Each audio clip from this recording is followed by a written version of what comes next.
বৃহস্পতিবার রাতে আল্লাহ তালার এই একটি নাম 11 বার পাঠ করে আপনি আল্লাহ তাল্লার কাছে যা চাইবেন আল্লাহ তালা আপনাকে তাই দিবেন। প্রিয় ভাইয়েরা আমার, প্রিয় বোনেরা আমার, মনে রাখবেন বৃহস্পতিবার রাত হচ্ছে অর্থাৎ জুমার রাত, জুমার রজনী। এটা কিন্তু খুবই গুরুত্বপূর্ণ একটা রাত। বৃহস্পতিবার দিন যে রাতটা আসে এটাকে বলা হয় জুমার রাত, জুমার রজনী। এটা খুবই স্পেশাল একটা রাত, খুবই গুরুত্বপূর্ণ একটা রাত।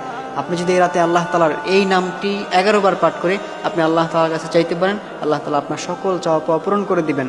সেই নামটি হচ্ছে আল্লাহুস সামাদ, আল্লাহুস সামাদ, আল্লাহুস সামাদ। আপনি আল্লাহ তাআলার এই নামটি হাতে গুনে গুনে 11 বার পাঠ করবেন। হাতে গুনে গুনে 11 বার পাঠ করে এরপর আপনি আল্লাহ তাআলার কাছে যা চাইবেন আল্লাহ তাআলা আপনাকে তাই দিবেন।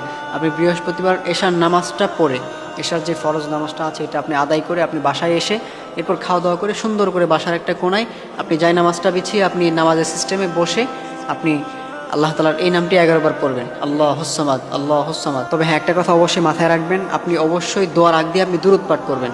আল্লাহ তালার এই নামটি 11 বার পাঠ করে এরপর আপনি আগে দুরূদ পাঠ করবেন। আপনি দোয়ার আগে আল্লাহর হাবিব সাল্লাল্লাহু আলাইহি ওয়াসাল্লামের উপর দুরূদ পাঠ করে এরপর আপনি হাত তুলবেন। কারণ আপনি যদি আল্লাহর হাবিব সাল্লাল্লাহু আলাইহি ওয়াসাল্লামের উপর দুরূদ পাঠ না করেন তাহলে কিন্তু আপনার দোয়াটা আল্লাহ তাআলার কাছে পৌঁছাবে না। সেটা দেখা যায় আসমানেই ঝুলন্ত অবস্থায় থেকে যাবে, সেটা আসমানে ঝুলতে থাকবে। আর আপনি যদি আল্লাহর হাবিব সাল্লাল্লাহু আলাইহি ওয়াসাল্লামের দুরূদ পাঠ করেন, দুরূদ পাঠ করে আপনি যে দোয়াটা করবেন সেই দোয়াটার সাথে সাথে গিয়ে আরশে আজিমে নক করবে। এই জন্য প্রিয় ভাইয়েরা আমার, অবশ্যই দোয়ার পূর্বে আপনারা দুরূদ পাঠ করবেন। দুরূদের মধ্যে সবথেকে বেস্ট যে দুরূদ সেটা হচ্ছে দুরূদ ইব্রাহিম, আমরা যেটা নামাজের মধ্যে পড়ে থাকি। অথবা আপনি এটাও পড়তে পারেন সাল্লাল্লাহু আলাইহি ওয়াসাল্লাম, শর্ট যেটা সাল্লাল্লাহু আলাইহি ওয়াসাল্লাম, সাল্লাল্লাহু আলাইহি ওয়াসাল্লাম। আপনারা এটা পড়েও আপনি এরপর আল্লাহ তাআলার কাছে হাত তুলতে পারেন। হাত তুলে আপনার যে সমস্যাগুলো আছে, আপনার যে প্রবলেমগুলো আছে আপনি আল্লাহ তাআলার কাছে বলবেন যে আল্লাহ, আমি তো এই প্রবলেমের মধ্যে আছি, আল্লাহ আমি তো এই সমস্যার মধ্যে আছি, আপনি আমার সমস্যাগুলো দূর করে দেন। আল্লাহ তাআলার কাছে আপনি এভাবে চাইবেন। অথবা আপনার যদি কোনো ড্রিম থাকে বা কোনো স্বপ্ন থাকে সেগুলো বলবেন, আল্লাহ আমার তো এটা আশা ছিল, আমার তো ওটা ছিল। আপনি আল্লাহ তাআলার কাছে এরকম করে বলবেন, আল্লাহ তাআলার কাছে চাইবেন।